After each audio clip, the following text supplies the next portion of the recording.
अगर हम भारत का नक्शा देखें तो एक बहुत ही अजीब बात नजर आती है। अच्छा, कैसी अजीब बात? मतलब दक्षिण भारत की लगभग सारी बड़ी नदियां ले लीजिए, जैसे गोदावरी, कृष्णा, कावेरी, ये सब एक ही दिशा में बहती हैं। हाँ, पश्चिम से पूर्व की ओर। बिल्कुल, पश्चिम से पूर्व की ओर और सीधे जाकर बंगाल की खाड़ी में गिरती हैं।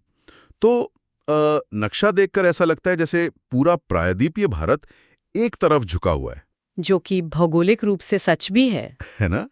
लेकिन फिर अचानक से नक्शे पर दो विद्रोही नदियां दिखती हैं, नर्मदा और ताप्ती। अरे हाँ, वो तो एकदम उल्टी बहती हैं। वही तो, ये पूरी तरह से गुरुत्वाकर्षण और इस झुकाव को मतलब धता बताते हुए उल्टी दिशा में यानी पश्चिम की ओर बहकर अरब सागर में चली जाती हैं। एकदम विपरीत दिशा में। हाँ, आखिर क्यों? कोई तो बहुत बड़ा भौगोलिक कारण होगा इसके पीछे। बिल्कुल है, देखिए, प्रकृति में कुछ भी बिना कारण नहीं होता, और खास तौर पर जब बात नदियों की हो तो हर मोड़, हर दिशा के पीछे लाखों सालों का भूगर्भ विज्ञान छिपा होता है। और इसीलिए आज की इस गहन चर्चा में हम इसी विज्ञान को डिकोड करने वाले हैं। बिल्कुल, ये बहुत जरूरी है। आज हमारे पास जो स्रोत हैं way the essential compendium of Indian river systems के विस्तृत नोट्स हैं, जो कि बहुत ही बेहतरीन संकलन है। हाँ, तो चलिए इसे विस्तार से समझते हैं। हम जानते हैं कि जो उम्मीदवार रात रात भर जागकर यूपीएससी, यूपीपीएससी, एसएससी या रेलवे जैसी प्रतियोगी परीक्षाओं की तैयारी कर रहे हैं, हाँ, उनके लिए तो ये बहुत ही महत्वपूर्ण विषय है। एकदम, उनके लिए ये नीली रेखाएं सिर्फ नक्शे का हिस्सा नहीं है, ये उनके सिलेबस का वो डीएनए है जहां से हर साल सवाल बनते ही बनते हैं। हर साल पक्के सवाल आते हैं यहाँ से। अक्सर देखा गया है कि लोग तथ्यों को रटने बैठ जाते हैं कि नदी की लंबाई कितनी है, मुहाना कहाँ है। हाँ, जो कि सही तरीका नहीं है। वही, लेकिन अगर हम ये समझ ले कि कोई नदी ऐसा व्यवहार क्यों कर रही है, तो फिर एग्जामिनर सवाल को कितना भी घुमा ले, जवाब गलत नहीं होगा। एकदम सही बात है।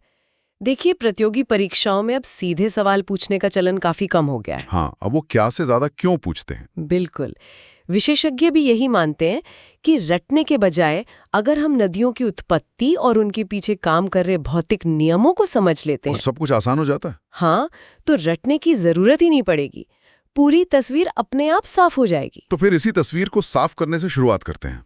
इन नोट्स को पढ़ते हुए जो सबसे पहली और सबसे बड़ी बात सामने आती है वो एक महाविभाजन मतलब हिमालयी और प्रायद्वीपीय नदियों का। हाँ, ठीक वही। भारत की नदियों को मुख्य रूप से दो बिल्कुल अलग अलग परिवारों में बांटा गया है, हिमालयी नदियां और प्रायद्वीपीय नदियां। सही। और ये सिर्फ कोई भौगोलिक विभाजन नहीं है, बल्कि इनके काम करने का तरीका ही एकदम अलग है। तो इस अंतर को समझना मतलब पूरे भारतीय जलतंत्र को समझने की पहली सीढ़ी है। तो इसे थोड़ा विस्तार से बताइए। देखिए, हिमालयी नदियों का जो स्रोत है, जैसे गंगा, यमुना, ब्रह्मपुत्र या सिंधु हो गई, हाँ, वो ऊंचे पहाड़ों पर जमे विशाल हिमनद या जिन्हें हम ग्लेशियर्स कहते हैं वो हैं। मतलब बर्फ पिघलती है और पानी आता है। बिल्कुल, बर्फ पिघलती रहती है और इन्हें लगातार पानी मिलता रहता है। इसीलिए इन नदियों को बारहमासी या पेरेनियल कहा जाता है। साल के 365 दिन पानी रहता है इनमें। एकदम सही। दूसरी तरफ जब हम दक्षिण भारत या प्रायद्वीपीय पठार की बात करते हैं, जैसे गोदावरी, कृष्णा या कावेरी, वहां तो कोई ग्लेशियर नहीं है। वही तो, वहां कोई ग्लेशियर नहीं है। उनका पूरा जीवन सिर्फ और सिर्फ मॉनसून की बारिश पर निर्भर करता है। अच्छा, तो इसलिए वे मौसमी नदियां होती हैं। हाँ, वे पूरी तरह से मौसमी है। जब मैं ये नोट्स पढ़ रहा था तो मेरे दिमाग में एक बहुत ही दिलचस्प एनालॉजी आई। अच्छा, क्या? हम कह सकते हैं कि हिमालयी नदियां उन मैराथन धावकों की तरह हैं जो कभी नहीं रुकते। अरे वाह, ये बहुत अच्छी तुलना है ना? उनके पास ग्लेशियर के रूप में एक ऐसा एनर्जी ड्रिंक है जो उन्हें साल भर भागने की ताकत देता रहता है। वो एक समान गति से लगातार बहती हैं। और प्रायद्वीपीय नदियां?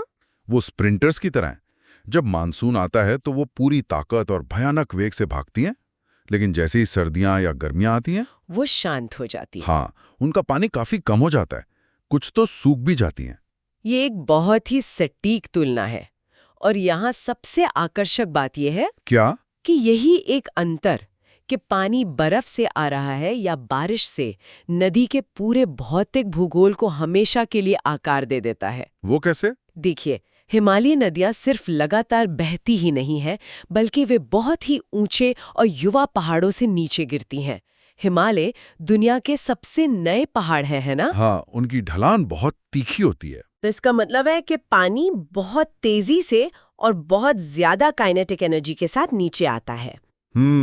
तो जब इतना सारा पानी इतनी तेजी से ढलान से नीचे आता है तो वो एक विशालकाय आरी की तरह काम करता होगा। बिल्कुल, एक आरी की तरह। वो नीचे की चट्टानों को सीधे लंबवत मतलब वर्टिकली काटता है। ओहो, तो यही कारण है कि हिमालयी नदियां गहरी वी आकार की घाटियां या गॉर्ज बनाती हैं। एकदम सही पकड़े।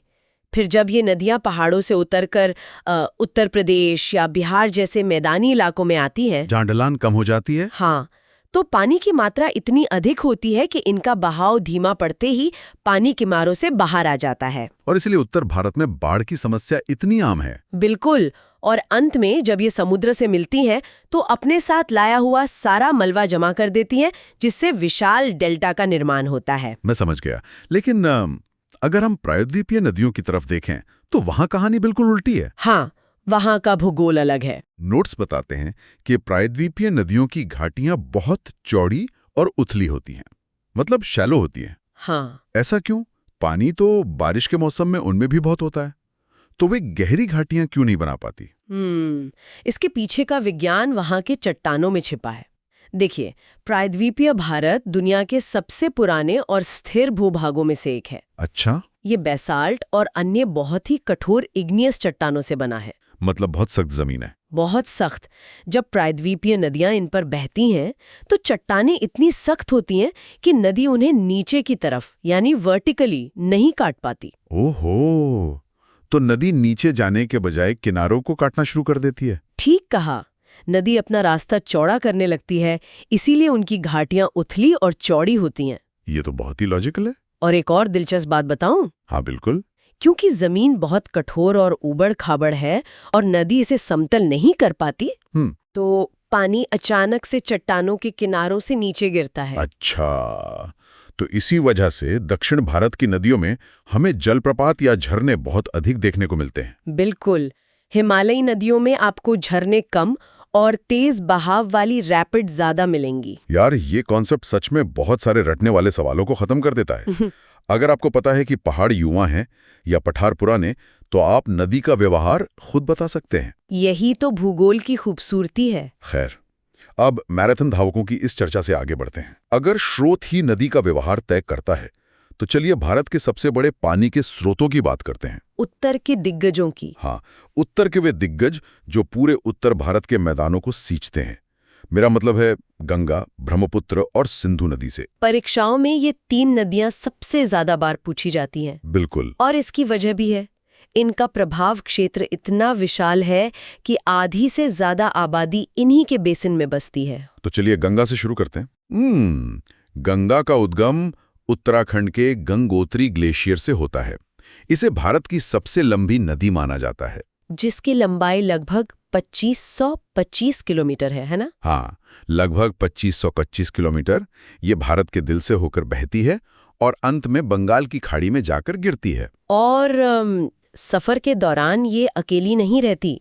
यमुना, घाघरा, गंडक और कोसी जैसी कई बड़ी सहायक नदियां इसमें अपना पानी मिलाती हैं। सही कहा। यहाँ पर प्रतियोगी परीक्षाओं की तैयारी करने वालों के लिए एक बहुत बड़ा पॉइंट आता है। कौन सा? यमुना, जो प्रयागराज में गंगा से मिलती है, जहाँ त्रिवेणी संगम है, वो खुद में इतनी बड़ी नदी है, लेकिन फिर भी वो गंगा की सहायक नदी है।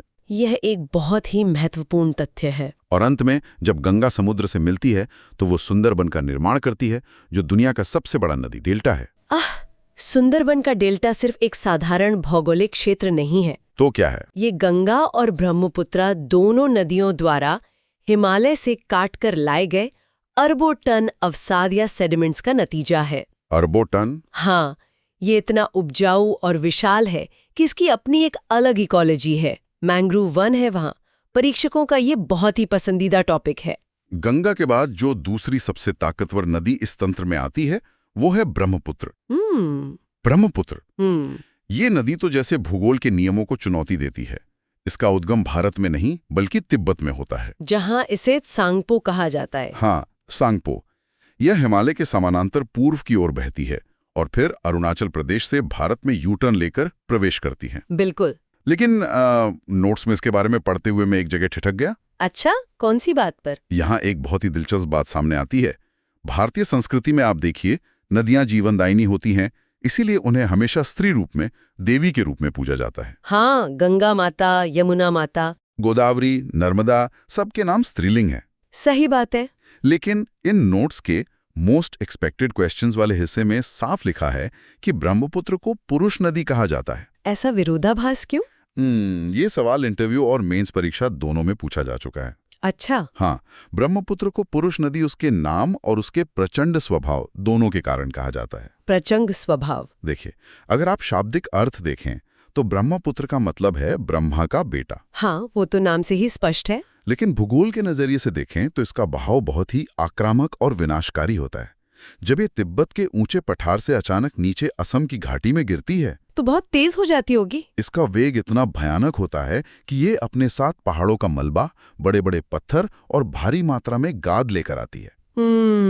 इसका स्वभाव किसी शांत बीली जैसा नहीं, बल्कि एक उग्र और रौद्र रूप वाला है।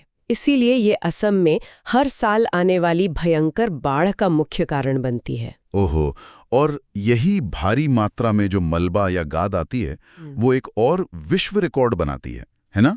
हाँ, आप माजुली द्वीप की बात कर रहे हैं। बिल्कुल, माजुली द्वीप ये असम में ब्रह्मपुत्र नदी के बिल्कुल बीचों बीच स्थित दुनिया का सबसे बड़ा नदी द्वीप है। रिवर आइलैंड, हाँ। जरा सोचिए, एक नदी अपने साथ इतनी मिट्टी लेकर आई कि उसने अपने ही रास्ते में एक इतना बड़ा टापू बना दिया जिसे सरकार को एक पूरा जिला घोषित करना पड़ा। ये वाकई में हैरान करने वाला है। ये तथ्य हर कुछ सालों में किसी न किसी एग्जाम में जरूर टकरा जाता है। बिल्कुल। और उत्तर के इन 3 दिग्गजों में जो आखिरी नाम है, वो भी कम महत्वपूर्ण नहीं है, सिंधु नदी, इंडस रिवर। हाँ, ये भी तिब्बत में मानसरोवर झील के पास से निकलती है। इसकी कुल लंबाई लगभग 3180 किलोमीटर है, लेकिन इसका ज्यादातर हिस्सा पाकिस्तान में बहता है। सिंधु नदी का नाम आते ही तुरंत 5 सहायक नदियां दिमाग में आती हैं। झेलम, चुनाब, रावी, व्यास और सतलुज। एकदम सही। और ये एक बहुत ही सुंदर ऐतिहासिक और भौगोलिक तथ्य है कि इन्हीं 5 नदियों के पानी, जिसे फारसी में आब कहते हैं, के कारण पूरे क्षेत्र का नाम पंजाब यानी 5 नदियों की भूमि पड़ा।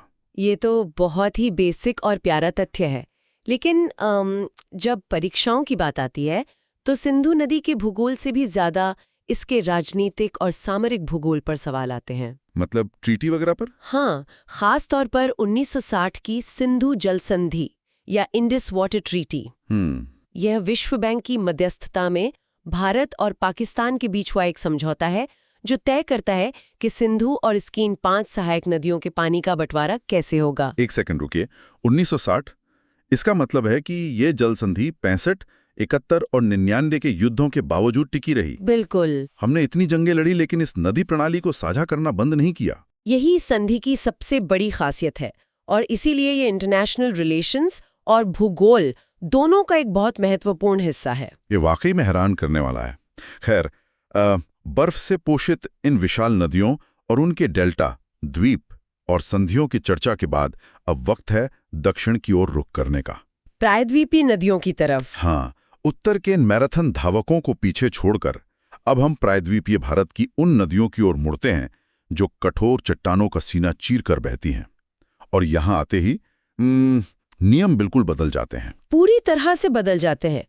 प्रायद्वीपीय भारत की जल प्रणाली पुरानी है, अधिक स्थिर है और पूरी तरह से मॉनसून के मिजाज पर निर्भर है। यहाँ जो सबसे बड़ा नाम उभर कर आता है वो है गोदावरी नदी। गोदावरी ये महाराष्ट्र के नासिक के पास त्र्यंबकेश्वर से निकलती है और लगभग 1465 किलोमीटर का सफर तय करके बंगाल की खाड़ी में मुहाना बनाती है। ये प्रायद्वीपीय भारत की सबसे लंबी नदी है। और यहीं पर परीक्षाओं में सबसे बड़ा कंफ्यूजन पैदा किया जाता है। कैसा कंफ्यूजन? जो लोग रात में नोट्स रट रहे होते हैं उनके लिए ये क्लासिक एग्जाम ट्रैप है। मैंने खुद इसे देखा है। नोट्स में एक जगह लिखा है कि गोदावरी को दक्षिण गंगा कहा जाता है। हाँ, कहा जाता है। लेकिन 2 पन्ने पलटने के बाद लिखा मिलता है कि कावेरी नदी को दक्षिण की गंगा कहा जाता है। हाँ, ये दोनों अलग बातें हैं। एग्जामिनर ऑप्शन में दोनों नाम डाल देता है और अच्छी खासी तैयारी करने वाले लोग इसमें फंस जाते हैं। इन दोनों में क्या फर्क है? यह एक बहुत ही बारीक लेकिन महत्वपूर्ण अंतर है। देखिए, गोदावरी को दक्षिण गंगा सिर्फ उसके आकार, लंबाई और विशाल कैचमेंट एरिया की वजह से कहा जाता है। अच्छा, मतलब साइज की वजह से। हाँ, जैसे उत्तर भारत में गंगा सबसे बड़ी और लंबी है, वैसे ही दक्षिण में गोदावरी सबसे बड़ी है। यह एक भौतिक तुलना है। और कावेरी के मामले में? कावेरी नदी जो कर्नाटक के तलाकवेरी से निकलती है, उसका महत्व सांस्कृतिक और उपयोगिता के आधार पर गंगा जैसा है। वो कैसे? कावेरी दक्षिण की उन चंद नदियों में से है जिसमें साल के ज्यादातर समय पानी रहता है, क्योंकि इसे आते हुए और लौटते हुए दोनों मानसून से कुछ पानी मिल जाता है। ओह, ये तो बहुत अच्छी बात है। इसकी पवित्रता और इसके द्वारा सिंचित की जाने वाली उपजाऊ जमीन के कारण इसे प्यार से दक्षिण की गंगा कहा जाता है। तो मतलब गोदावरी को साइज की वजह से दक्षिण गंगा कहते हैं और कावेरी को उसकी पवित्रता और उपयोगिता की वजह से दक्षिण की गंगा कहते हैं। एकदम सटीक। ये फर्क बहुत स्पष्ट होना चाहिए। कावेरी नदी के साथ एक और चीज बहुत गहराई से जुड़ी है, कावेरी जल विवाद। हाँ, वो तो काफी पुराना है। कर्नाटक और तमिलनाडु के बीच पानी को लेकर जो खींचतान है, वो परीक्षाओं में अक्सर पूछी जाती है। बिल्कुल। वैसे प्रायद्वीपीय नदियों में एक और ताकतवर नाम कृष्णा नदी का भी है। हाँ, कृष्णा नदी। यह महाराष्ट्र के महाबलेश्वर से निकलती है। भीमा और तुंगभद्रा जैसी नदियां इसकी प्रमुख सहायक नदियां हैं। इस नदी पर स्थित नागार्जुन सागर बांध भी एक ऐसा तथ्य है जिसे परीक्षार्थी नजरअंदाज नहीं कर सकते। बिल्कुल नहीं कर सकते। लेकिन अब मैं उस सवाल पर वापस आना चाहता हूं जिससे हमने इस चर्चा की शुरुआत की थी। नर्मदा वाली बात? हाँ, गोदावरी, कृष्णा, कावेरी, ये सभी नदियां अपना सफर बंगाल की खाड़ी में जाकर खत्म कर रही हैं, यानी पूर्व की ओर बह रही हैं।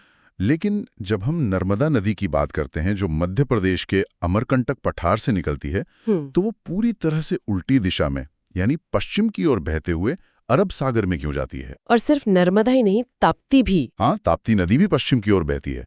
आखिर ये दोनों नदियां ढलान के खिलाफ कैसे बह सकती हैं? अगर हम इसे एक व्यापक भूगर्भीय संदर्भ में देखें तो इसका उत्तर ढलान में नहीं बल्कि जमीन के फटने में छिपा है। इसे रिफ्ट वैली या भ्रंश घाटी कहते हैं। Rift valley? हाँ, मतलब जमीन का धंस जाना। ठीक वही। देखिए, आमतौर पर प्रायद्वीपीय पठार का पूरा झुकाव पश्चिम से पूर्व की ओर है, इसीलिए पानी का प्राकृतिक बहाव पूर्व की ओर होता है। हाँ, वो तो हमने बात की। लेकिन नर्मदा और ताप्ती नदियां जमीन की सतह पर नहीं बहती, वे भूगर्भीय दरारों में बहती हैं। अच्छा। लाखों साल पहले जमीन में भारी उथल पुथल हुई और एक लंबा हिस्सा नीचे धंस गया। नर्मदा नदी विंध्य और सतपुड़ा पर्वत श्रृंखलाओं के बीच बनी इसी गहरी रिफ्ट वैली में फंस गई है। विंध्य उत्तर में है और सतपुड़ा दक्षिण में। मतलब इसे आप एक बहुत बड़े प्राकृतिक पाइप या बोलिंग एली के गटर की तरह सोच सकते हैं। हाँ, बिल्कुल वैसा ही। एक बार जब नदी इस दरार में गिर गई तो उसके पास इधर उधर जाने का कोई रास्ता नहीं बचा। एकदम सही। विंध्य और सतपुड़ा की ऊंची दीवारें उसे मजबूरन पश्चिम की ओर सीधे अरब सागर की तरफ ले जाती हैं। हाँ, वो चाहकर भी पठार के पूर्वी ढलान का पालन नहीं कर सकती। आपने बिल्कुल सही कल्पना की। रिफ्ट वैली की ये घटना भारत के भूगोल के गिने चुने अपवादों में से एक है। और परीक्षकों को अपवाद बहुत पसंद होते हैं। हाँ, एक्सेप्शन से ही तो सवाल बनते हैं। इसीलिए नर्मदा पश्चिम की ओर क्यों बहती है, ये सवाल हर साल अलग अलग तरीके से घुमाकर पूछा जाता है। इसी नर्मदा नदी पर मशहूर सरदार सरोवर बांध भी स्थित है। ये सब कुछ आपस में कैसे जुड़ता है, ये देखना वाकई रोमांचक है। पहाड़ की ऊंचाई, जमीन की दरारें और पानी का स्वभाव सब मिलके हमारे सिलेबस की किताबें भरते हैं। बिल्कुल, भूगोलिक कहानी की तरह है। चलिए, अब तक हमने इस चर्चा में जो भी डॉट्स कनेक्ट किए हैं, उन्हें एक साथ समेट लेते हैं। जो लोग अभी अपने नोट्स तैयार कर रहे हैं, उनके लिए अगर मैं मुख्य पॉइंट्स को एक झटके में सारांशित करूं। हाँ, एक क्विक रिवीजन हो जाए तो याद रखिए, नदी का स्रोत ही उसका भविष्य तय करता है। बर्फ से निकलने वाली नदियां हमेशा बहती हैं और गहरी वी आकार की घाटियां बनाती हैं, जैसे हमारी भारत की सबसे लंबी नदी गंगा। सही। इसके विपरीत बारिश पर निर्भर प्रायद्वीपीय नदियां चौड़ी घाटियों में बहती हैं, जिनमें सबसे लंबी है गोदावरी, जिसे दक्षिण गंगा कहा जाता है। लेकिन दक्षिण की गंगा कावेरी को कहते हैं? बिल्कुल। दुनिया का सबसे बड़ा डेल्टा सुंदरबन है, जो गंगा और ब्रह्मपुत्र बनाती हैं, और सबसे बड़ा नदी द्वीप माजुली है, जो अकेले ब्रह्मपुत्र के उग्र रूप का नतीजा है। और अंत में पश्चिम की ओर बहने वाली बागी नदियां नर्मदा और ताप्ती, जो रिफ्ट वैली के गहरे दर्रे में फंसी होने के कारण उल्टी दिशा में बहने को मजबूर हैं। इन तथ्यों का ये संकलन बहुत ही सटीक है, लेकिन क्या? इस पूरी चर्चा से और खास तौर पर हमारे नोट्स के आखिरी हिस्से से एक बहुत ही महत्वपूर्ण सवाल खड़ा होता है जो किसी भी भावी प्रशासक या अधिकारी को सोचना चाहिए। वो क्या है? आज की इस पूरी चर्चा में हमने दो बहुत ही अहम राजनीतिक विवादों का भी जिक्र किया। हाँ, हमने किया। एक तरफ 1960 की सिंधु जल संधि है, जो दो देशों भारत और पाकिस्तान के बीच एक अंतर्राष्ट्रीय समझौता है।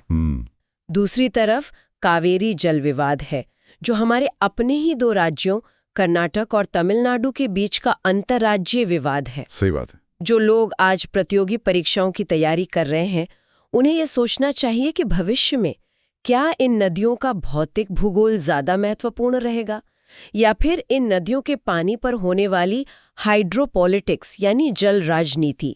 ये तो बहुत गहरा सवाल है। जैसे जैसे जलवायु परिवर्तन होगा और पानी की कमी होगी, क्या नक्शे पर खींची गई ये नीली रेखाएं हमें जोड़ने का माध्यम बनेंगी या फिर नए संघर्षों का कारण? यार, ये एक ऐसा विचार है जो हमें भूगोल की किताबों और परीक्षा के सिलेबस से बाहर निकालकर सीधे हमारे वर्तमान और भविष्य के सबसे बड़े संकट के सामने लाकर खड़ा कर देता है। बिल्कुल, हमें इस पर सोचना ही होगा। शुरुआत में हमने बात की थी कि नक्शे पर बनी ये नीली रेखाएं सिर्फ रेखाएं नहीं, बल्कि हमारे भूगोल का डीएनए है। हाँ। और अब हम पूरी तरह समझ सकते हैं कि ये डीएनए कितना जटिल है, कितना शक्तिशाली है, और इसे समझना सिर्फ एक परीक्षा पास करने के लिए ही नहीं, बल्कि हमारे देश के भविष्य को समझने के लिए भी कितना जरूरी है। एकदम सही कहा आपने। हमें उम्मीद है कि the essential compendium of Indian river systems के स्रोतों पर आधारित ये गहन चर्चा आप सभी की तैयारी में एक मजबूत आधार बनाएगी। बिल्कुल। अब जब आप नदियों की लंबाई और उनके उद्गम याद करेंगे, तो आप उनके पीछे काम कर रहे विज्ञान को भी समझ रहे होंगे।